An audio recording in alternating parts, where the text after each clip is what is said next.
What's up, everybody? Bodybuilding Vegan here, and I'm with one of my good friends, Josh Wolfe. What's up, He's guys? on the wall, I'm on the wall. and he is a massage therapist, licensed, Physical therapist. You got a doctorate degree, Yes. everything else. We're about to hit a full massage, so come check it out. Cool. Where do you want me? Tell me what's going on. Any kind of pain or anything lately?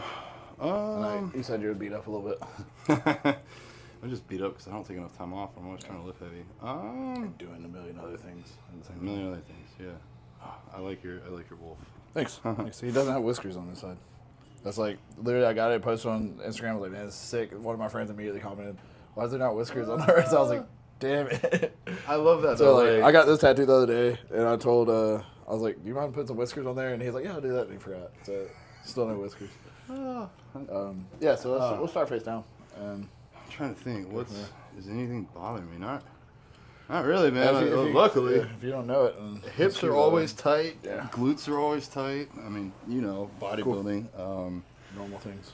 What I love about tattoos is like I never would have noticed the whiskers had you not pointed it out. Yeah. No, I didn't even notice it, man. And it was on my arm. A lot of, unless you get a word that's like misspelled, it's subjective art, almost like bodybuilding. So.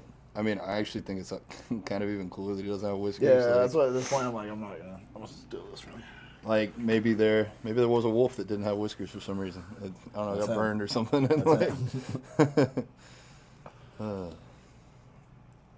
Well, whatever you're doing already feels good. Yeah. Like that's it's like you just the mid back's just tight, man. I don't know if you saw it or just intuitively knew, but that wherever you're at, it's like yes, pretty much a hot spot for everybody. You can almost guess these traps are gonna be tight. Yeah, this is a pretty good place to start. This is already worth it. It's just for that. How's your training been? Well, so decent.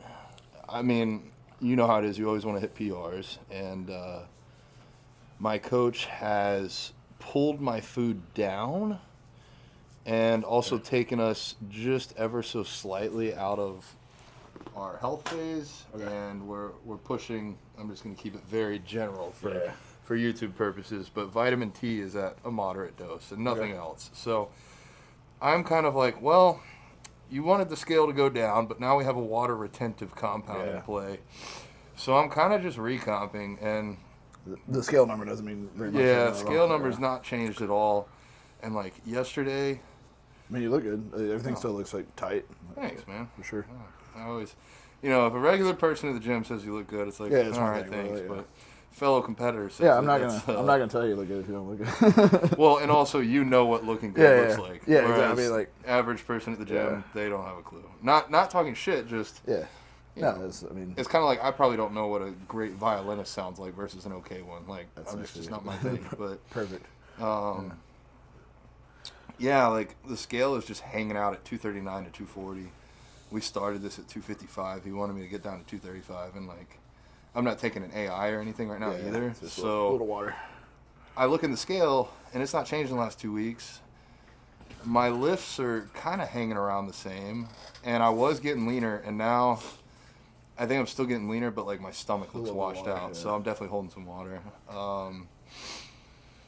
But the food dropping is starting. Do you normally take an AI? I normally do, and at my next check-in, I'm gonna. Yeah, I'm kind of anti-AI, honestly.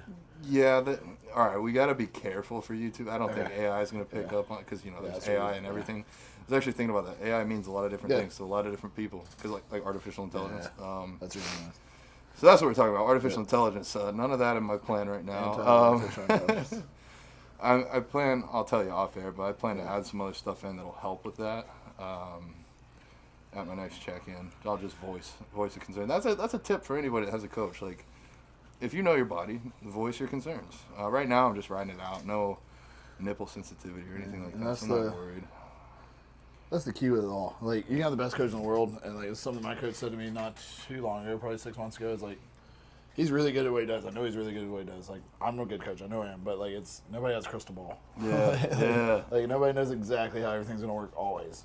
Some have a much better idea, but and you need that feedback. Whenever I onboard somebody now, and for those of y'all that don't know, Josh is more than just a phenomenal Bodywork guy. He's one of the few that I trust. Actually, I put it this way. I'll give anybody a chance, but if I show up more than once, that means something. So He's back again. yeah, I'm back. You also do online coaching, correct? Yeah. Yeah. So, oh my God, it feels so good. Yeah, when I onboard my clients, I tell them, like, look, this is not a dictatorship at all. You know, it's like you want to get from Florida to California. There's a lot of different ways to get there. You could fly, you could drive, you could crawl backwards on your knees. And it's my job to give you a map as one way to get there.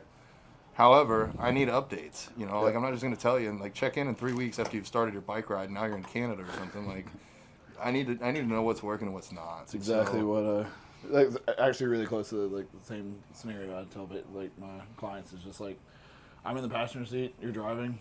Yeah. We'll go wherever you want to go, but I have the best, what I think is the best directions for you to get there. Yeah. You're the GPS. Yeah, you know? exactly. Listen to me if you want to. But, like, also, you know, just like GPS, like, if you're like, okay, take this bridge, and, like, you see the bridge is, like, completely out, like, exactly. Yep, that's not a way I'm willing to go. Okay, well, the GPS can reroute you. Might take a little longer, but we can find a different way. So, yeah. And, like, the sad thing is a lot of coaches aren't that way. No. It's like, oh, you're questioning me. Why are you questioning me? Or anybody that's been in it long enough knows that, like, there needs to be conversation had. Yeah, and I think part of being a good coach, it's almost like GPS. It usually gives you a few routes. Like, I got a client that he's been in the same program for 3 months. And last night he's like, hey, so, you know, I go to the gym at the same time every day. And I just noticed that some of the other regulars, like, they got logbooks too, but they do different exercises each week. Should I be changing up my workouts? And my response wasn't like, no, just keep working the plan. You're getting stronger every week. It works. It was, which is honestly probably the truth. It is. To me, it's the truth. Yeah. And I said, well, help me make a decision. You've been following the plan. You've been getting stronger every single week. You've become proficient at these exercises. We can keep working this plan. As a coach, I don't see any reason to change it from a physical standpoint. If you're telling me you're mentally burnt out and you really want to try some new things and you're willing to sacrifice a little bit of progress to go experiment, we can go experiment. I'm fine with 100%. Swapping some things. But if you're telling me your goal is to get to that physique that you wanted as soon as possible, we'll stay the course. Yeah. And once we stop making progress, or if an injury presents itself, then we adjust. But right now, like, I got no reason to change your plan. Yeah, and that's where I think a lot of coaches do mess up, is just like, adherence isn't on paper. Yeah. Like, it's not, I mean, like, if on paper, yes, that person keeps doing the same thing forever and progressing the same things forever, but that's just not human. Yeah. So swap a couple things if it's going to help them adhere better, and then a couple years down the line, they're still enjoying it. Yeah, that's what it is. It's kind of the same with diet. Like, you don't really need to change up food all that often, unless, you know, if somebody's just sick of the food, I'd rather change it than not. Yeah, exactly. I got a client right now. She's like, can you redo my meal plan? I've been following macros instead for the last 2 weeks, and I got all these stomach discomfort issues. And I'm like, well, why don't you just go back to the meal plan? Because it was working before you were tracking your macros. Exactly. But I don't know. I love a meal plan. Like, that's what if all my clients would be a meal plan, I'd do a meal plan. But it just does leave, like, one of my girls, like, spilled all her food yesterday from her meal plan. Was freaking out a little bit. Called me. I was like, okay, well, you have other options other than chicken. Like, if you don't have any more chicken, like, there are other options. Like, it's not the end of the world. Like, we can sub some stuff. I think, like, I kind of like ping pong. Like, I start everybody with a meal plan. I ask them to stick with it for a month. And if after that month they want to switch to macros, they have a good idea of what foods work. That's the way to do it. A lot of times people do it the opposite way, and that's silly to me. Like, you need to show that you can adhere to something before you're given free reins to adhere to everything. Like, yeah. But then if they decide to compete or something, I want that full control. Yeah, exactly. Then digestion becomes a big... Yeah. And I know people, like, I think this is like a bodybuilding curse. You learn about food, and then if you're doing your own plan, like, you start eating things that maybe don't digest the best for you, but they're... bodybuilding foods. Well, like, all right, here's an example. Like, maybe your calories get lower, and you realize you can make these, like, super icy giant smoothies with a ton of, like, the guar gum or xanthan gum, and it's like, it doesn't digest the best for you, but it fills you up. Yeah. So then they start eating foods around the clock that don't digest well. Crazy amounts of fiber and stuff. Yeah, that was me. I used to do net carbs. Dude, I was getting like 150 grams of fiber a day. It's like... Those, like, wraps, like zero carb wraps, whatever. And so now all my clients, I tell them, like, we're just going to do carbs. Like, get your fiber, but don't go with the stupid high fiber. Like, most of my clients are vegan or vegetarians. It's like they're already eating enough vegetables and beans to hit their fiber, and then they add in those wraps and stuff on top. It's like, It's extra. I had a guy that was eating like 5,500 calories, getting 200 grams of fiber a day. I'm like, oh my god, dude, your stomach probably hates I bet you. it felt awful. Yeah. And we took out, he was using beans as like his primary protein source, and we swapped it all out, and he's like, wow, I didn't know I could feel this good and eat. I'm like, yeah, dude. So, you competed this year. Yeah. And then you got surgery, right? Yeah, I competed in August, and I had a hernia repair 3.5 weeks ago now. How are you feeling? Better. So I went into the surgery thinking, like, I don't know if we even talked about this, like, off the camera. I went into the surgery thinking it was going to be, like, a 1 or 2 day recovery. Yeah. And I thought it was just, like... So I had, like, something, like, literally puncturing my skin from the inside out. And I thought it was sutures from... Because I had the surgery previously, like, 4 years ago. Mm-hmm. And it turned out the mesh had failed from previously. So they had to go in, rip all the mesh out. Is that just, like... wires? Yeah, or like pretty much. metal? Yeah, pretty much. It's like plastic, but it's like stiff enough plastic to hold your insides together. So you rip all the mesh out and then like growing in, like some scar tissue and stuff. So kind of gross, and then just stitch everything back up by hand. So do they put more mesh Nope. back in or not? So usually you don't put more mesh back in. I went to like a special. That's one reason it was kind of put off for a while, because I went to a specialist that specializes in not using the mesh. So hopefully everything heals back up. The first couple days are pretty brutal, like, because you can't literally use your abs at all hardly. So You like, did tell me it took you like 20 minutes to get out of bed. yeah, it was awful. That was the worst part for sure, the first few days. Now it's just like not being able to train like I want to. So what's the time till full recovery? Kind of depends who you ask. I'm slowly easing back into some like machine chest work, a little bit of back. So I haven't tried legs, but they were saying initially like 6 months.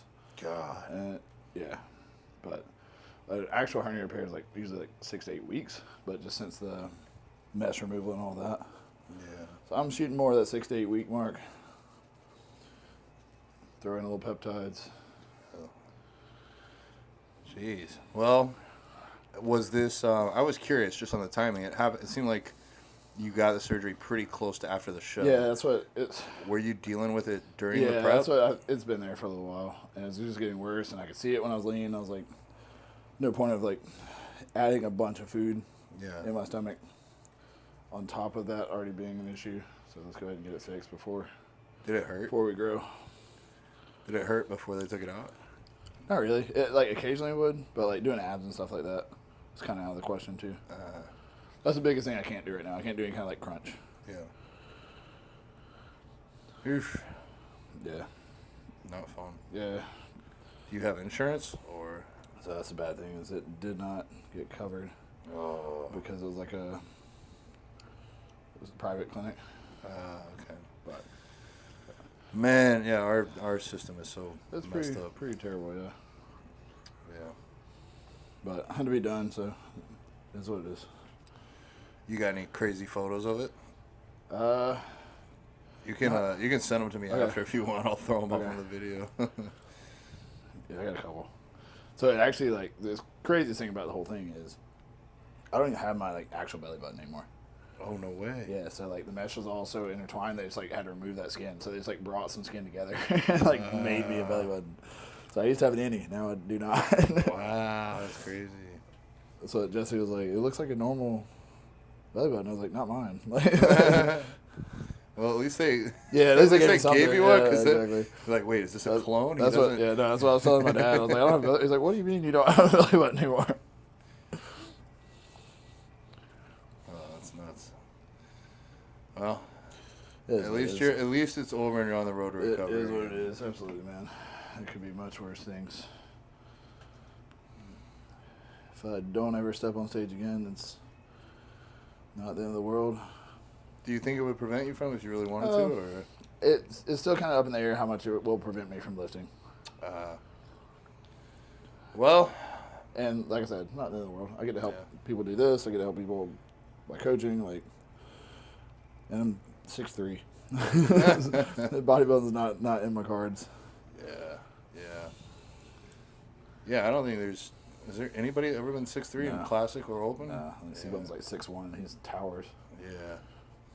Well, all right. I'm not trying to just like minimize it or only look for the silver lining, but I feel like you have a lot more to offer the sport than just the stage. And like, yeah, no, I agree. It's good that I agree. In my eyes, like, I mean, if something like really took me out, I think I'd be upset, but I'd also be like, all right, well, I have all this energy I've been putting into getting on stage that I can put somewhere else. Absolutely, man. That's what, like, I didn't go to school to compete. I went to school to learn. Did you want to compete before you went to school, or? I said I never thought I'd have the size. Yeah. So, like, I played baseball my whole life. Got done with baseball in college. Dude, you look like a baseball player. I'm not trying to, like, generalize. But I was, like, 185. Yeah. Now I'm, like, 240. You played in college? Yeah. Where? Ended up at University of North Georgia. Okay. Had a couple arm surgeries. Was a pitcher. My girlfriend, her brother plays in the MLB. Oh, no way. Yeah. Who? Last name is, I think, Martinez. All right, that narrows it down. Yeah. Shit. I don't know his name. You know what team? Oh, man, I should. You're going to be in trouble for this one. Well, they're not, like, super close. Right. And I don't know baseball at all. I want to say, I could be wrong here. One of the New York teams? Sure. Is it Mets, maybe? Yeah, Mets. Yeah, Mets. Maybe. I should ask her and find out. Like, she showed me his Instagram, and, like, he's doing, like, commercials with Pfizer and shit. Oh, I'm like, damn. That's really cool. Okay. I think he's somewhat famous for hitting. Like that's his. Okay. Like, I watched a couple home runs that he hit on Instagram. That's cool. So he's, like, actually, like, in the bait. Like, he actually plays. That's cool. They're just not super close. I'm not trying to air hole her shit on here, Yeah, but I pretty much say everything. So I would say everything. I think that's explaining you not knowing his name more than. Yeah. I mean, I would be fully open on YouTube about everything if they didn't shut my channel down. So. Yeah, has that happened yet? Twice. Dude, like, this is they gave it back to me. The first channel I had was like the channel I had since I was like 20. Yeah. For those that don't know, I'm 32. And it was mostly used for like high school projects, and then in college I had to like interview people close to me. So I had an interview with my dad on there. That's cool. And then I was like, oh, 2024, it's time I get a YouTube channel. I already got this one, and it's got like 3 subscribers. Let's start there. Let's start there. I posted a video talking about some sort of, I'm just gonna call it replacement therapy. Yeah. That's all I'm gonna say. Yeah. And like next day, channel shut down. And I appealed it, and 5 minutes later, no, channel's permanently shut down and everything on it's deleted. And I was like, you gotta be shitting me. Like, I didn't have backups of my dad's videos. I never thought my channel could be deleted. I tried to reach out to Meta through like Twitter. Yeah. Wherever you're hitting down there is sore as fuck. Yeah. Oh my god. It's tight. So after like a couple weeks, I gave up, and I made, instead of at the Bodybuilding Vegan on YouTube, which matched my Instagram, I made Bodybuilding Vegan TV. I figured it's close enough, and it's kind of people will put that together. Yeah, they'll figure it out, unless they think it's a fake one. But I promote for it enough, and I actually made a backup Instagram account that is Bodybuilding Vegan TV to promote for the YouTube channel. So I started that second one, and about 2 months in, I'd hit like 500 subs. Nice. And it got shut down too. When was this? This was all back in like February, March, April. Okay. And so the second one, I think around April or May, got shut down. And like, I hadn't talked about any, I was like very careful. Yeah. So I appealed that one. It's like, why did it get shut down? And I used AI, the actual AI, to write my appeal. And isn't that great? Isn't that like the best thing ever? It really is, dude. I wish I had it in school. Well, I think it was AI that flagged my channel, so I'm like, let me fight fire with fire. Yeah, makes sense. 2 days later, I get an email, hey, we reinstated your channel, we made a mistake. I'm like, oh, fuck yeah. And I go to log in. That feels amazing. The hips are tight, man. Yeah, they're very tight. What I'm putting pressure right here is like Think of it kind of like you have deep 6 muscles, like you have your glute right here. Obviously, you have 6 deep muscles underneath, kind of like a rotator cuff of the hip. Okay. Piriformis is the one that causes a lot of issues for other people. Should I do my pigeon? Yeah, you can thing? pigeon. You can pigeon. All right. Oh, God. Man. If I just came for the back thing and this, that's all I would need to do. Just those two. Everything else is a cherry on top, but these two, oh, my God. It's actually loosened up a lot. Oh. All right, so you got that account back. So I go to log in on my laptop, and it's like, hey, the Bodybuilding Vegan. I'm like, yo, what? Did they reinstate my first account? Oh, what? And then I go on my phone. It's like, hey, Bodybuilding Vegan TV. I'm like, oh, shit, I got both back. That's wild. And then immediately, I went and watched the video of my dad. I started crying. Yeah. I texted my brand manager. I was like, I got it back. And he's like, are you crying? I said, yeah. And he's like, you should record this. And Yeah, I was absolutely. like, you're fucking smart, dude. So I went and watched the video again, and I made a video about how... I saw that one. Yeah, thanks, dude. But then I downloaded it immediately. Yeah, so like I got it on a hard drive, and I uploaded it to a second Google Drive. So I still got the video of my dad, and I guess for those that don't know, he passed away last year. So like that's why that was so influential. Huge, If he was still around, I could just ask him to do another video. But still something cool to have. Like I don't know. Like, I was watching home videos of my dad from like when he was my age. Yeah. And it's just like it's crazy, man. Like it's cool to have. Back that shit up. Put it in a cloud and then put it on. That's what my mom like. Mom actually went through all the trouble to like get them digital. Like they're like actual like home videos. The last thing you want is in Florida, like a flood or a fire. Yeah, that's true. So yeah, I now have both channels. One I don't ever use. So Bodybuilding Vegan TV is where you're watching this. If you're watching it, thank you. And you can be the 4th subscriber on the other one.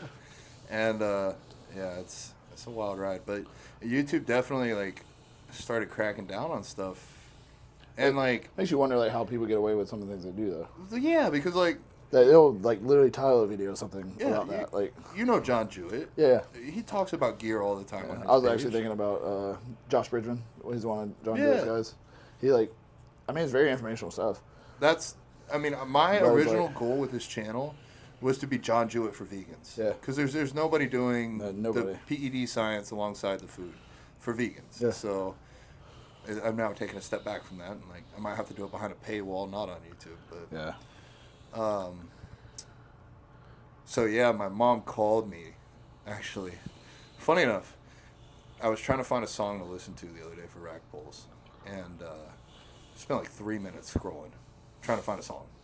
And "Lonely" by MGK comes on, and it's about his last conversation with his dad before his dad died from cancer. Sad song, good song. Sad song, good song. It made me cry, and I fucking hit a new post-injury PR. I'd been stuck at 9 reps for a couple weeks, and I smashed 12. I was like, yep, that was all mental. I should have pushed harder before. And so I texted my mom because she loves MGK as well because of me. I don't know, we listen to it a lot together. My mom's cool like that. Yeah. And I said it made me think of Dad, and she was like, oh, I love you or whatever. And then I'm setting up for the second rack pull set. I'm like 4 reps in, and she calls me. And I hate when people call me while I'm training. So my immediate thought was like, I'm going to call her back after the set and be like, Mom, politely, please just text me and I'll call you. But she left a voicemail. And outside of that video that my dad had, the last time I heard his voice was going back and finding his voicemails in my phone. Yeah. And I just kept my mouth shut. I didn't tell my mom shit. I'm like, fuck, she can leave a voicemail whenever she wants. And, yeah. No, that's cool. That's what, like, my granddad was, like, my best friend growing up. And I still have voice messages. And, like, he's not saying anything. Like, it's just like, hey, bud, like, how you doing? Just calling. But, like, it's cool to have. You'll never get another one. In 2019. So, like, so I just got a new phone. I was just afraid that I was going to lose them. Take a video of you playing them on another phone and then back. True. Yeah.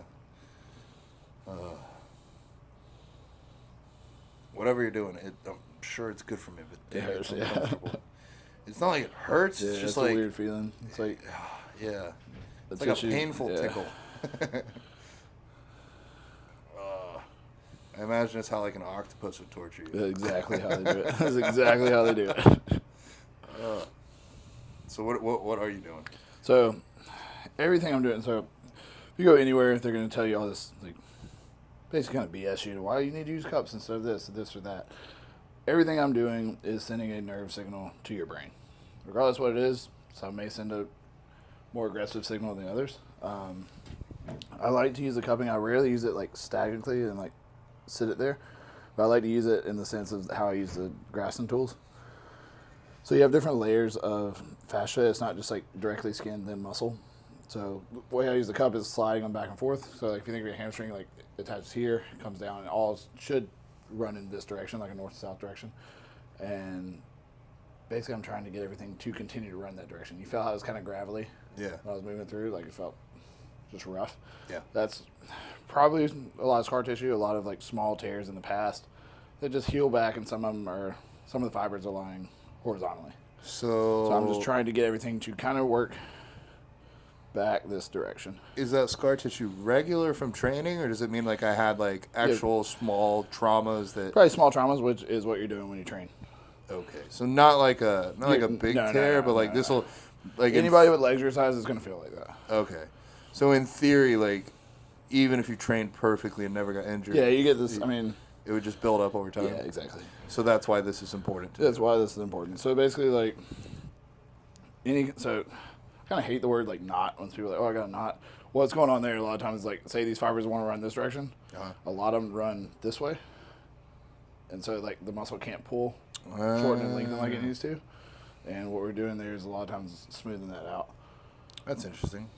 At the end of the day, muscles are just fibers that contract in one direction. That's exactly right, man. That's where you bring in like the neurological side of things. So like you have the biggest hamstring in the world, but if he doesn't fire correctly, like if there's some kind of nerve, it's just literally just a piece of meat. Like it's not gonna do anything. Sense. I think a lot of guys have issues with their glutes. I would imagine like on the bodybuilder scene, I think this will be safe to say, but a lot of guys pin their glutes. Yeah. And then they're sore and uncomfortable, so they don't want to like flex them really hard. So then they not a lot of guys do any like direct glute training. I should do more. I mean, everybody should. Like, it's like it's kind of like calves. Yeah. Like you say you're gonna do it. I'll do calves. I hate abs though, man. Yeah, it's calves and abs. I hate telling you I hate abs when you're like physically cannot train. No, that's right what now, I mean. I don't. That's probably part of the problem, honestly. Shit. Yeah. Well, so I am a firm believer in either Nordic curls for hamstrings or like glute hyperextension, but hamstring focused, because I have like popped my hamstrings or injured them, not like enough to need surgery, but like, you know, I actually popped my hamstring, my right one. You'll be able to tell, I guess, if my right one's fucked up or not. But I've never had an injury when I had Nordics or glute ham raises for hams built into my plan. So now they're back in, because I'm terrified of doing heavy RDLs. Like, I did it. I herniated a disc. I mean, it's just like, I get too like ego lift on them always. It's like, this is never like, let's add a 10. It's always like, let's add a 25. Let's have a 45. Well, I'm good. I've done it multiple times now. I was like 3 months post show. I did like a photo shoot back in 2021, and oh my god, I can't even. That's like glute. Yeah. That's one thing that's like really helpful, and like especially like a lot of my bikini girls that train glutes a lot. That it gets like stuck. It says on top of that pelvis right there. Yeah. That's where it originates. But you don't want glute in your waist. So loosen that up, let it fall. It does make the waist a little bit tighter as well. Oh god. It does not feel the best. No. I would talk to it if I could, but I cannot talk to this. Oh. You've done pretty good so far. Oh, this one's different. Yeah. Oh.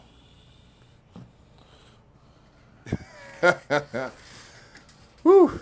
All right. Let's see if I can talk now. So back in 2021, I was doing like a drop set for some reason. I did like 405 for a set of 10.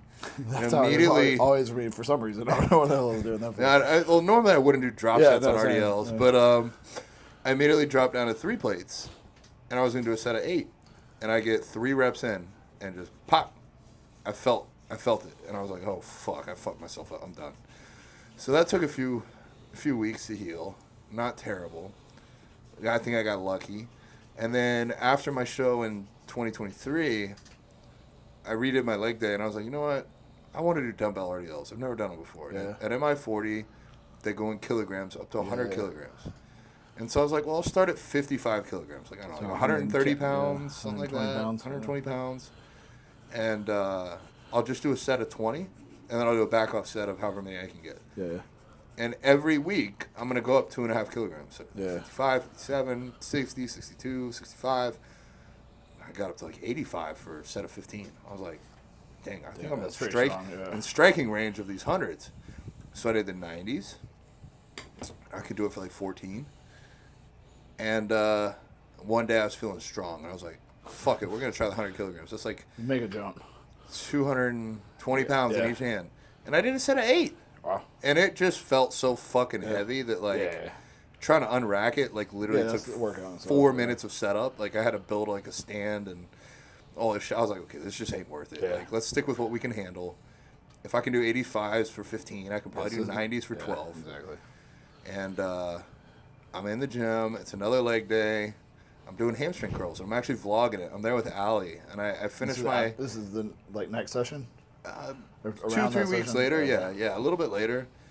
And I'm doing hamstring curls, and I'm doing kind of aggressive on the seated hamstring curl. And I'm like, damn, I keep pinching myself. Oh, shit. My right hamstring, I keep somehow pinching it in the machine. And Allie's like, is it your hamstring? I was like, no, I think it's my skin. Like, it's just pinching. And then I thought I was, like, rubbing myself on the machine. And an hour later, I set up for the hamstring curls, or the RDLs.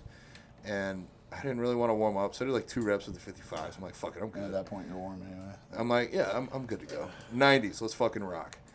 Rep 1, good. Rep 2, good. I should be able to hit set 12 easy. Rep 3, pop.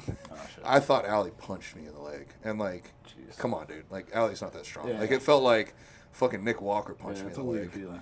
And I dropped the weights and I look around to see who hit me. And then I'm standing there by myself and I'm like pissed off. like kind of like, not even pissed off, just like, shook. like, I was like, why would somebody play a joke and hit me mid-set? Like, that's not very nice. And then I realized, I'm like, no, you did that to yourself, dude. And I'm like, oh God. I tried to stand up. I could barely stand up. And I realized after I was editing the video the day later, and I was like, oh my God, that's the same hamstring that was hurting on the hamstring curls. Why am I so stupid and not listen to my body when it's trying to tell me something? So now I'm actually viewing that whole experience as like a bunch of gratitude. No surgery though, right? No surgery. I still have yet to do RDL since just like because I'm grade scared. 2 tear probably. Did it bruise? It did not bruise, thank God. Good. But maybe like grade 1 then, honestly. And I got Matt at MI40 to do electrostim immediately after. He just happened to walk through. And it was so bad, though, like, I couldn't do this. I literally could not do that. And I just tried to rehab it. I tried to use, like, stupidly positive mindset. Like, every day I'd be like, you're going to heal this. You're going to fucking heal this fast. And I did throw some peptides at it and just, like, rehabbed it at home multiple times a day. And it's back to normal, I think. Like, I'm doing everything else the same, but I just haven't done RDLs. So, Understandably so. It taught me, though, like, 2 things. One, every injury I've had this year has been lower body. And why am I training legs so fucking hard when I'm already overbalanced? Like, my legs are too developed for my upper body. And then it taught me, like, let's do shit that's going to keep us in this for decades. And if you're just not feeling it, like, there's days to push and there's days to just be like, you know what, the win, like, a lot of I tell myself when I walk in the gym now, it's a win today if you don't walk out injured. I mean, you got to look at yourself, like, and it's really, really hard to do, and that's the reason I have a coach, but, like, you have to look at yourself like your own client sometimes. Like, if like the girl with her food. Like, if that was me, I would have been freaked out a little bit. Like, the girl was talking about that dropped her food yesterday. I would understand, like, her being, but, like, step back. Like, it's not the end of the world. It's one day. Like, it's just hard to get that mindset with yourself. Well, I'm sure you're the same because you've trained to injury before. You never want to, like, if you had to err on one side, up until now, I would always err on let's push too hard instead of not hard enough. And I'm realizing there's kind of like 2 categories of people. There's categories of people that need to be pushed harder, and there's categories of people that need to be pushed to not go harder. I think that's probably the hardest thing about online coaching versus, like, being in person with a client. Yeah. It's just like, you pretty much tell your average person trained to failure, they're leaving 2 in the tank. At least. So, man, if everybody thought 2 in the tank was failure, we'd be good to go. Yeah. Like, I got a client, shout out to him if he's watching. We're working on his Smith squats. And I said, "What? Tell me, send me all your sets and reps." He's like, "All right, and the numbers don't matter." But he's like, "I did 50 for 20, I did 90 for 20, and I did 110 for 18." And I'm like, how's that? Dude, what do you think? Like, was that 110 set hard? He's like, it was pretty hard. I was like, so what was 50? Yeah. How is that a working set? Yeah. And he's like, I don't know. I just saw that's how people train. And I was like, all right. I put you at sets of like 10 to 20 here, 10 or 15, whatever it is. Like, it's all arbitrary at first. I just want to see the training footage. I said, next time you go in the gym, I want you to train as if your wife is going to die if you don't go to failure. If you walk away from that bar without leaving all of it on the tank safely, start with 110, see what you do. Motherfucker had like 30 reps. Yeah. I'm like, yeah, we figured it out. And I got another client doing the same thing, and he wants to compete, and we're doing leg press, and he stopped at 20. I was like, why'd you stop at 20? He's like, I don't know. I said, all right. Yeah, that's a lot of times the answer. Well, because you said I was supposed to do 20. I'm like, it said sets at 20, but it also like 15 to 20, but go to failure. So next week, this is going to suck. I know it's going to suck. You're going to go sit down. You're going to go to failure with that. You're going to do reps until you fail. He failed trying to get rep 39. Yeah. I'm just like, all right, add a plate. Do it again next week. But like, one of my bikini girls, she's 6 weeks out now. Also, shout out to her if she's watching. But it's I lowered her volume down a lot, and she's like, I don't like this low volume stuff. I don't feel like I'm doing anything. I was like, then you're not doing it right. yeah. I was like, if you're actually getting everything you can out of those 2 sets, 6 weeks out, that's enough. Dude, my leg day now. All right, let's flip it over. Back on. My leg day, y'all can steal it if you want. It's 3 sets of curls, 2 sets of pendulum, 3 sets of adductor, 2 sets of RDL or Nordics, and 3 sets of extensions. And it takes an hour and a half, an hour covered in sweat. It's been my leg day for like, some version of that. It's been my leg day for 3 years. I mean, it works. It's like 5 exercises. You can't get too fancy with legs. Like, there's not a lot of variation. Like, it just is what it is. What is it? 3 plus 2 is 5, plus 3 is 8, plus 2 is 10. It's 13 sets. Yeah. On paper, I see people doing 30, 40 sets, but it's not the same. It's just not the same.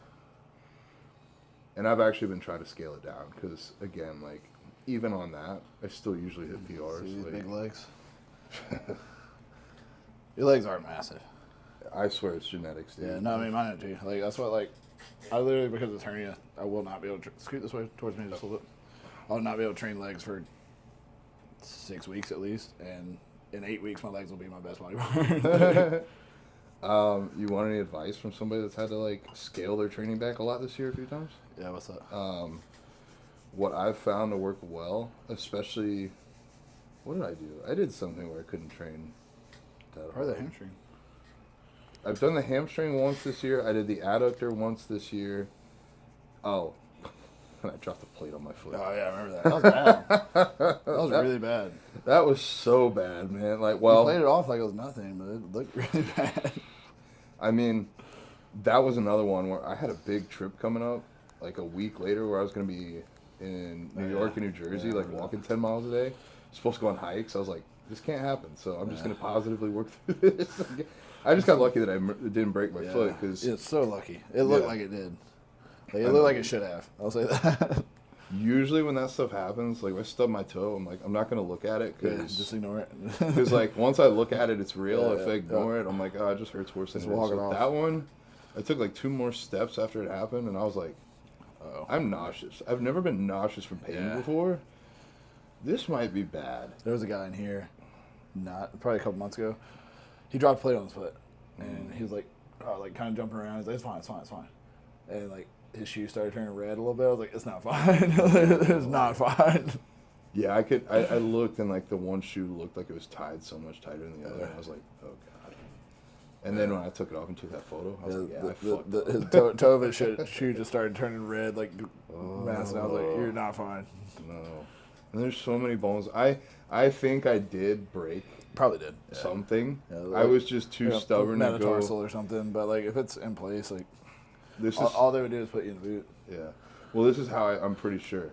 anytime I go on a road trip now where I sit 2 or 3 hours and I don't move, and I get up, the first 10 steps hurt. Yeah. And then it feels fine. But like always those first 10 steps. And I'm like, I mean, it wasn't.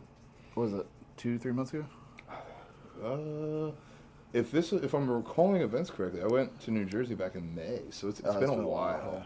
Yeah. And it still hurts, but like only that. Well, like, also only because you didn't do anything for it. yeah. You didn't actually rest it. Prolong the healing process. It's probably still like healing. I was taking the steps one step at a time to go at my apartment complex to go get on the exercise bike. Like I'm like, I'll do something for cardio. I can't get steps. How much cardio do you do? Right now, since we're in this like little mini cut phase, I'm doing 5 days a week at 35 minutes. Ooh, and that's pretty good. I'm like mini cut, like get in, get out, quick as you can, kind of thing. That was the goal. It was 8 weeks, and it's been a long 16 weeks now because I've fucked up on my diet so much at the start. Like it's hard when you go from like knowing a mini cut is the goal. That's hard for me. Yeah. Versus like I'm gonna go on stage. Here's like. Yeah. Well. I just lied to myself a lot. I'm like, oh, I can go to these vegan events and just eat a small amount. And it's like, nah, dude, like, you know yourself. Once you open those floodgates. Or I was still trying to go to restaurants to promote. And, like, this one restaurant, I was like, oh, we're just going to, Allie, we'll get 3 things and we'll split it evenly. Yeah. And she's like, okay. And they're like, oh, well, we wanted to give you double of these 2. And I'm like, oh, fuck. And then the chef comes out with, like, 2 more plates. He's like, hey, I'm thinking about unveiling these, and I made them special just for you. Try them for me. I'm like, no, thank you. I'm on the diet. Yeah, I know. It's like I should have, but whatever. No, could not have done that. It's hard to turn down the personal chef. What we were talking about injuries. So yeah, so like when I wasn't able to go very heavy, if you were my client, which I'm not trying to say like I'm the best or anything, but blood flow restriction bands. Nice, right? Those work well because you can really reduce the load that you do. You get that metabolic stimulus still. And then as much single leg stuff as possible. Like, I feel like you use half the weight for a single leg extension versus use both legs. So the amount that you have to brace with your abs is probably cut in half. So, not the best long-term strategy, but I mean, I was here after I think the foot thing or something else, and like the next day. Yeah. I was doing hack squats with just like 2 plates, which is, that's warm up for me or you, but with the bands on and like a 5-second negative, a set of 20, like destroyed me. I was sore for the next week. Yeah, exactly. So that's what in the physical therapy world, blood flow restriction is a pretty like commonly used thing. It seems so like. It seems so backwards. Like, 100%. It sounds like it'd be the worst thing. But it's just like, you have to look at the mechanisms in which do build muscle, like for hypertrophy. And the metabolic stimulus is going to be one, and that's just strictly the pump. Yeah. I think, if you understand the body, it all makes sense. It's the same it's the same reason, and at least to my understanding, that blood flow restriction works, is the same reason that ibuprofen is not good for post-workout. Like you want to create that inflammatory response. Yeah, and when you take, that's what the pump is literally just like inflammation. Yeah, and we all think inflammation is bad based on like what we were raised around, but like you just hear that word and you're like, oh, it's inflamed. That's what like good. I'm not anti-ibuprofen, but like it's just a band-aid a lot of times for a lot of people, and a lot of times like I grew up in like I said, I grew up in the sports world, and it was like, if you did something, you need ice because you did something, not because anything hurts, but like you would pitch and like, oh, you need to ice your arm. I'm like, my arm doesn't hurt. Like so, like in that sense, it's like I do like the cold plunges and everything like that. I think they're from a mental standpoint are very helpful, but like cold plunge in itself actually does have some like negative hypertrophy response. I know there's people that are like cold plunge Colts. It's like, oh no, and like I got clients that want to do it all the time. It's like same thing with ibuprofen. Like when I had my tooth removed, I use some ibuprofen, but like based on what I've read, if you go home and pop ibuprofen immediately post workout, so all you're doing is, so let's say you train legs really really hard, you're supposed to train legs again in 3 days. You need to be recovering for it.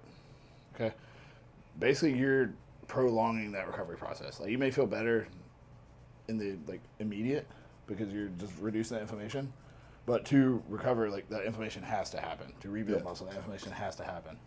If I'm correct, there's 8 weeks might not be long enough for this, but they did an 8-week study on people that were given ibuprofen post-workout each workout versus people that were just given a placebo. Oh, yeah?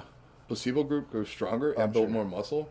Ibuprofen group got about the same amount stronger, but grew no additional muscle. So that's one thing to consider. And I believe it's the same thing with the ice therapy. Like, you just have to know your reason for doing it. If you're an NFL player, I don't think this would happen in the NFL. Let's say you're, I don't know, like a CrossFitter, and you got a 3 days CrossFit Games. Yeah. Do your ice plunge each day because it's going to get rid of that inflammation so you can perform the next day. Exactly. But if you're a bodybuilder trying to accrue tissue, if you're doing ice plunge after every training session, you're just going to, like you said, blunt that inflammation and not grow as much as you can. Actual studies behind it reducing hypertrophy. Like, and that's what... And then there's the whole argument, like, it does have mental benefits, like... Yeah. Brings you that fight or flight response. But my argument to that always is, have you ever been under heavy squat, like true failure? Yeah. If that's not fight or flight, I don't know what it is. Bro, if you're not getting a little bit of anxiety on your leg day, you're not training hard. I mean, there's a reason you have that dopamine response when you are done training hard. Yeah. It's the same one you get when you get out of a cold plunge. If you're not getting that, then you're not training hard enough. I get anxious, like physically and visibly anxious before a hard set of like hack squats or pendulum squats. Oh, yeah. Or back when I used to do barbell squats. Yeah, I mean, shit's scary. It's like if you're actually taking it to failure, it's a little scary. You know, like even if you're in a machine and like being as safe as possible, you're like, if I fuck up a little bit, I could get really hurt. Actually. Or like, in 30 seconds, this is going to be horrible. Yeah. like there's Either no way, best case scenario, you feel like shit in 30 seconds. Oh man. I try to play so many mind games, dude. Like, one that I started playing in the last year was, I will do like, what would Justin do? So I have my coach, Justin Jacoby, and then I also have his training partner, Justin O'Donnell. And Justin O'Donnell gets like, he's my height. He gets up to 295 in the off season. Jeez. And I see this dude train legs, and like, he doesn't bitch, he doesn't complain. He just goes into the set and goes fucking hard. Yeah. And so, in those moments, like, I'm like, okay, I'm not on his level, but I can pretend to be. Yeah. And then it's like I'm pretending I'm this person, or I pretend I'm like, I don't know, fucking Ronnie Coleman or something, and like just go into the set as if. I guess I've done that in a lot of areas of my life. Like, I'm not a public speaker. I hate speaking in public. Yeah. But like when I worked at the jail and I had to like convince 75 guys to like listen to me, I had to just pretend I was good at it. Yeah. And then it's after a while, it's not that hard. That's me, exactly. So I grew up with like a pretty noticeable speech impediment. My tongue's actually like bigger than my mouth. So it's like not really anything to do about it. And I was at the Olympia the other day, like mic'd up like over the whole like expo. And I was just thinking like, it's kind of crazy. Like 10 years ago, I would have been so nervous. That's awesome though. And just like forcing yourself into those situations. Yeah. Basically, anytime something makes me uncomfortable now, I like double down on it. Yeah. Like, this is where you can grow. Easier said than done. Well, you know, I know we're just kind of bullshitting, but I feel like there's a lot of value in this episode. Oh, yeah, learn how to train, learn how to grow your life. I mean, two people that have done a lot. Thank you for saying that. I don't always feel that way. No, I don't feel that way either. So I felt weird including myself into that. I think I imagine no matter what you achieve, if you're a genuine, like, I mean, I don't know. Really, I mean, you're into a bunch of different things. Yeah. So like, it's hard to see yourself as like the top of any of those things because you're in the. Yeah. And like, I know with me, like, if one of my businesses starts doing really well, I'm like, well, this one needs to be better. Like, yeah. Versus instead of being like, well, this one's doing good, like, that's cool. Like, it's quickly like, how can I make that one better? It raises the bar for all of them. Yeah. So how is business for you right now? Business is good. Coaching business is very good. I had to take a little bit of time off for the hernia repair, so this is always weirdly hit and miss. Like I had a client compete yesterday at the Hurricane. So I took yesterday off and then I woke up this morning fully booked here today. So like, sorry. No, you're good. I need it. I'm actually taking a solo trip for 3 days to Puerto Rico tomorrow. Dude, that's nuts because I'm going there in December with my family. Really? Yeah. So you gotta let me know where to go. I have no idea. That's what my mom was like. Who do you know in Puerto Rico? I was like, no one. That's kind of the point. again, that's probably a little uncomfortable for you. No, that's right? what. So you ever read? I think it'd be right up your alley if you had it. The book, Matthew McConaughey's book, Green Lights. No. You should check it out. Okay. It's so good, man. It's so good. Is it like a It's an self-help? autobiography, but like it's like kind of self-help. It like tells you. So the guy he's written a journal every day of his life for the last 30 years. Matthew McConaughey? Yeah, and it's him going through these journals and like saying like things that changed his life, like highlights that made big difference in his life. And one thing he's done twice in his life is gone somewhere in the world where nobody else speaks English, and his whole thing is like, he's like, I knew I was not getting along with myself at the time. He's like, it's hard to not get along with yourself when you're the only person you can talk to. And so like he would go like in the rainforest for like a couple weeks. That's insane, dude. You don't speak Spanish? Not enough to. I speak enough Spanish that I'll be okay. Really? Yeah. No, not at all. Yeah. I freaking took French. I took Spanish in 6th grade and 8th grade and 9th grade, and that was it. And then 2020, dated for a year and a half a Cuban woman. 2021, dated for a year a Cuban woman, and currently with I believe my life partner, throwing it out there, and she's Cuban. So with the first one, I started trying to learn Spanish, like bought books and shit and Duolingo, and so now like I am by no means proficient, but I can get some shit. Yeah, you can survive. I took Spanish like middle school, and then from there on out I took French, which I'll never. Well, if you're going to be in Canada, that would make sense. I can't imagine I'll ever actually use it. Probably not. I think Spanish is like super important, and then I've got one client that comes and sees me here that speaks French, and like I quickly learned my French is not that good.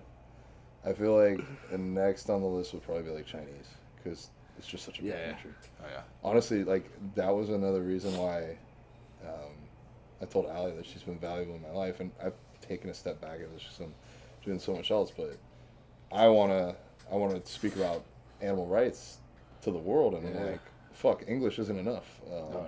And now I'm thinking about it. Maybe my time is better spent finding a translator than like fluently learning all the languages. Like, the Duolingo and stuff. It's really cool, man. That's what like. I don't know if you ever watched any like Terrence Ruffin stuff on Instagram, but like he like posts like his Portuguese tutor like, on a regular basis. Yeah, he's gotten like pretty good. Just for the fact that like he knows it helps. Yeah. His brain. I was doing Duolingo, and then how'd you like it?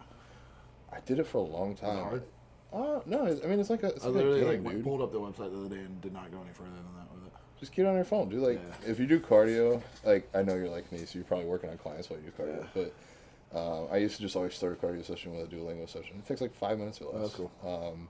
You'll get like, dude, you do that for 2 months, you'd be able to get around in Puerto Rico. You'd at least be able to find food, find bathrooms, find, whatever like. You wouldn't maybe know how to say like, hey, where do I throw away my food? But you could say basura, and they'd be like, they point in the corner. There you go, you figured it out.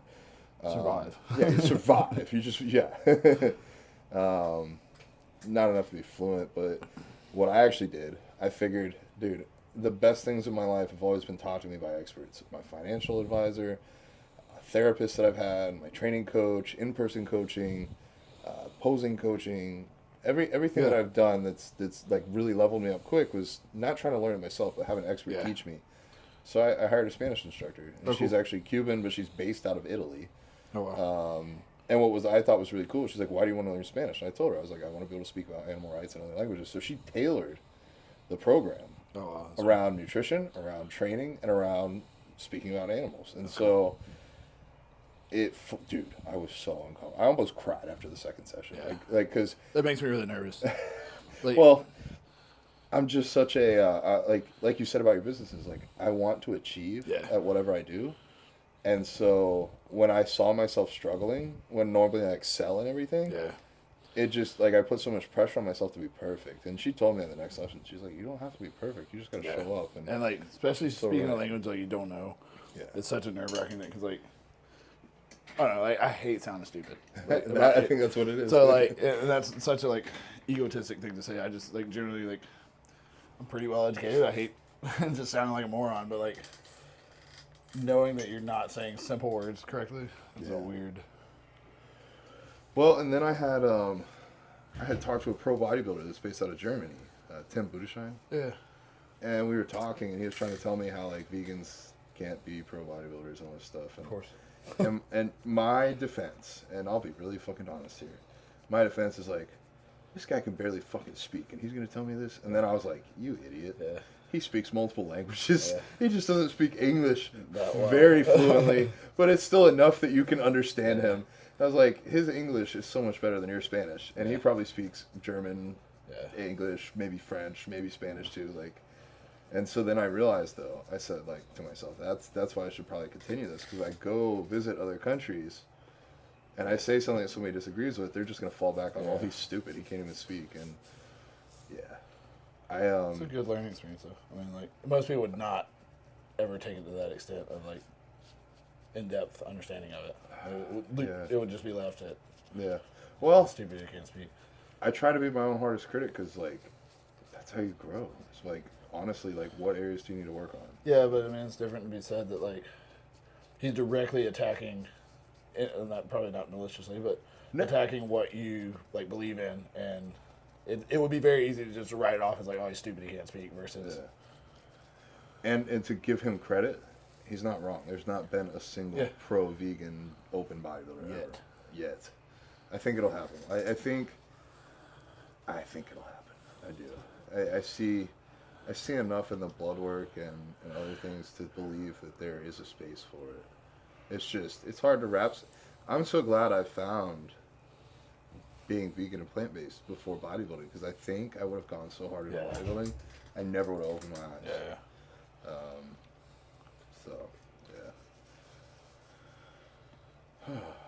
He's a big motherfucker. Have you seen him? He's like, he's like my height, 280 peeled. Oh, like, just fucking nuts, dude. Like Derek's big, but this guy's a freak. Actually, that's mind blowing, because like I train next to Derek a lot, and I see how big he is. Yeah. You see him at the Olympia next to Samson? Yeah, exactly. I saw Samson the other day. Dude. So I saw Samson at the Arnold this year, and then he was so much bigger when I saw him at the Olympia this year. Yeah. I was like, that's crazy, man. Is he about your height, or is he a little shorter? He's a little shorter. He's probably 6'1". Damn. But like... What, like 300 pounds? Yeah, that dude's arms are bigger than my legs. Oh my god. Yo, I saw an old picture of him, like from before he started lifting, and he was like skinny. He was like 180 or like something. A marathon or something. He gained like 100-something pounds in 10 years. God damn. Yeah, I did that. And like no bad way. I did that from, like 120 to 220 in like 5 years. He went from a above average 190 to... Dude, some people are built for this shit. Like, no, that's just the truth of it, man. And that's what a lot of people don't like want to accept. Is just like, there are some people in every sport that, and I don't understand why people want to accept it. I guess because in every other sport you're told no, you can't play. Yeah. If you're not good enough at some point. Where bodybuilding, like, you don't have to qualify for a team. You just got to pay the admission fee. Yeah. And anybody can step on stage. Exactly. You pay the admission fee, and then you fight the fact that, I just need to grow, I just need to do this, which like maybe the case, but that person that got on stage for the first time won the overall. Like, they're just built for it. And that's okay. I knew a pro back in my hometown in Gainesville, and he's like, yeah, man, I don't know, this shit just came easy to me. I was like, what do you mean? He's like, first time I walked in the gym, I benched 3 plates. Like, I used to just do push-ups at home, but I was 16, I went to a gym with a friend, I could do 3 plates. I'm like, man, even if his form was shitty, even if he doesn't touch his chest, like, most people would die trying to unrack that. Break you. Yeah. It took me years to get a 3-plate bench. I don't know confidently if I can do it right now. Yeah. I don't know the last time I don't flat bench anymore, but... during COVID, I don't know if that gets flagged. C word. I think that one's at this point, we're good now. I mean, it might get flagged, but I don't think they'll delete my channel. If I can't monetize it, that's fine. I was doing an incline. I had like a setup at home. I did an incline press, and like, it just, in the summer in Tennessee, it was just hot, and I slipped. Oh, God. Like, while holding the plates, and I just like threw it back. Like, I should have died probably, but still to this day, the most views I've ever gotten on a reel. Like 1.8 million or something crazy. That's fucking nuts, dude. I was like, cool, guys. I spent a lot of times like educational stuff, but where I almost die. It's funny how social media is. It's like, you got to do some shit that's like, and I do it too. Like, I'll do crazy off the wall shit because that'll get people to watch, and then it's like, I'll sit down and make like a really good educational video and like 3 people watch it. Exactly, man. That's what you want to do well. That's what's my first that's why you get into it to start with, to help people and educate people, not to do silly little TikTok dances and stuff. But like that's what. Well, I know you got somebody at 4:15, right? 4:30. Oh, okay. All right. So we got a couple more minutes. Here we go. Dude, this is like therapy and a massage. No, that's what. Fucking amazing. You're not the only person that says that. Like, I enjoy that because I mean it's nice. Because if you're tied up here, you're gonna be tied everywhere else. Dude, that makes a ton of fucking sense. It's like, it is very, very hard to be self-aware of how you're feeling in the body if you're not aware enough to know how you're feeling in your head. Well, thank you for being a safe place to Absolutely, bro. talk about all this stuff. It does make a long hour and a half when somebody doesn't talk. Oh, I bet, yeah. It helps it go by for you. Same thing for me. Like, I like to go on walks with people. Like, usually, like, if somebody wants to hang out, like, I'll be like, let's just go for a walk. And instead of, like, grab a coffee. Like, I didn't get a coffee to go, but, like... Such, like, beautiful place to walk here, too. Yeah. You get on Bayshore ever? Actually, we were just there, I think, yesterday. Yeah, that's one of my favorites. Or is that Riverwalk? Is that the same thing? It, like, Bayshore, like, goes into Riverwalk, yeah. So we went from, like, Armature Works all the way down to, like, Splitsville at Sparksmith Wharf. Okay, yeah. Yeah. Oh. We actually, I'll tell you off air, but I told you a little bit of what we did off air. We enhanced the walk, had some fun, and we were just having a really good time. And we went over by there's like a college, I think at the University of Tampa or something. Yeah. Yeah. And Allie sees people across the river, and she's like, "Oh, they're in hammocks," and I was like, "I bet I can get us one." And she's like, "What?" So I just walk over there, and there are a couple dudes chilling in a hammock. I'm like, "Hey, dude." I'm gonna be honest. I fucking lied. I was like, "It's our anniversary. Can I pay you to let us borrow the hammock?" He's like, "I'm kind of chilling here right now, dude." I was like, "Okay, no worries. Seriously, no worries."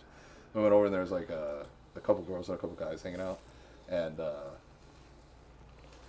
I asked I said they had like 3 hammocks up. I was like, "Would anybody want to let us rent a hammock for $20 for 10 minutes?" Just relax. And I got you. let me get this out of the way. And one girl jumped up. She's like, "You can have mine." I was like, "Sweet." And then we were there for like 20 minutes, and I felt a little bad. I was like, "Do you want it back?" And she's like, "No, I'm just chilling in the sun." I'm like, "All right, well, I'll pay you something extra." Yeah. Well, I mean, I think a good person and somebody that realized, like, a college student needs money. like, I could go work for an hour, or I could just let him hold the hammock for another 10 minutes for $20. Hell yeah. But then I asked them their majors, and one of the dudes, like, 2 were environmental science, one guy's cybersecurity. I was like, all right, you 2 are going to save the planet. You should probably go be vegan too while you're at it.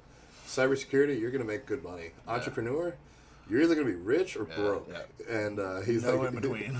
You're going to be struggling or you're going to be very, very well off. I said, unlike cyber guy, though, you're not going to have a ceiling. You could make an unlimited amount of money. Cyber guy is going to look at, 6 figures, maybe even 200,000 a year, but you're either gonna be broke or like people are gonna know your name. And he was laughing, and then I walked away. I said, "Allie, I already thought of his entrepreneurial thing. They already got the hammocks. They should just put up a sign like $10 for 10 minutes, and just like do what you were gonna do anyways, which is just chill in the sun by the water all day long, and make money off people like me that don't have a hammock." So now. You're buying hammocks. I literally am. I'm trying to use my status to work this. I'm gonna have the guy that does my editing. He's like my partner in business now, and so I'm gonna have him use my Instagram and reach out to like 5 or 10 hammock companies tomorrow. That's cool. And just say, "Hey, me and my girlfriend want to go on a hammock date. If you send us 2 hammocks, we'll make it real." So I'm gonna get a hammock, but I'm not gonna pay for it directly. I do that a lot now. I mean, it's like. I know a lot of people that do it, like influencers that do it for like Airbnbs and stuff. That's the way to go, man. Yeah, that's smart. Just like, I'll make a video about your place. All right, sit up on the edge of the table for me. Like on my butt? Yeah, either direction. I'm all oiled up here. Oh yeah, slippery. Is that a sauna I saw out there? Yeah, we got a sauna and a cold plunge now. Oh man, I might need to do that. Not today, because I'm hungry, but next time I come. Bro. So a guy knocked on the door. He's like, "Hey man, how do I start this?" I was like, "I have no idea, bro. It's a sauna." And I went in there. I was like, "It's really, really hot in there, man. I think it's on." He's like, "Oh, really?" I was like, "Yeah. I mean, I don't want to hang out in there, so probably good." Shit. If I need a sauna, I'll just walk outside. Yeah, that's kind of My thoughts on it too, man. It's 100 degrees here 90% of the time. Sometimes I do like to stretch in a sauna though. It is nice. Yeah. That one's pretty small. It's just like the small ones are kind of nice too because it's like so cozy. like other people decide they want to hang out there. Oh no, that's a very small 2-person sauna or a very big 1-person exactly. sauna. Bring this ear to the shoulder. Yeah, there. No, I didn't get it out in time, but I feel like I've been reborn. Good man. Like I feel a little beat up. Like Yeah, I you're feel gonna beat be a up little- after a you're gonna be a massage, little sore, but I also feel like Drink plenty of fluids. yeah, always. I feel refreshed at the same time. I feel like we need to get this on a rotating calendar together. Yeah. I need to. What do you recommend? Like if money was no object, how often would a bodybuilder do this? I would say bi-weekly.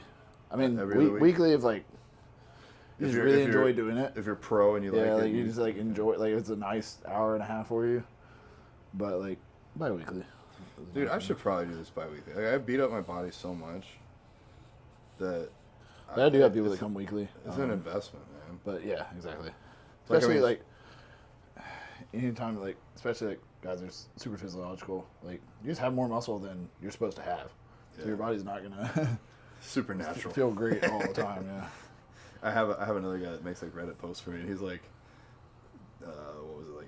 Rack pulls with the supernatural bodybuilding vegan. I was like, I think he meant to compliment me, but I was like, I know what the rest of the world's gonna mean. Actually, it's good though, because they'll call me out in the comments. They're like, he's on the juice, and it's like, okay, You good? like point out the obvious. Thanks, dude. I'm good. And we're done. Yeah, good? we're done. All right, We're all done. sweet. All right, well, we'll get you guys an official outro here in a minute once I put my pants on. But dude, this is amazing. Oh, my butt's so sore. And we're back out here. All done. All done. Over an hour, right? Yeah, like hour and 15 minutes. Seriously, guys, I do not recommend everybody. I don't make videos like this with everybody, but he is worth Appreciate you, man. every penny and more. If you ever swing by Tampa, check out MetroFlex. Get an appointment with Good him. place. How can they find you? Yeah, you can find me on Instagram at Josh Wolfe Official. You can probably tag me or something. I'll put it in the comments below. it's You on down YouTube there. yet? Or? Not on YouTube. Not on YouTube. All right, I tried we're it gonna for get a him on little bit. YouTube one day. All All right, dude. Seriously, Appreciate it. thank you so much, man. Come here. Love you, brother.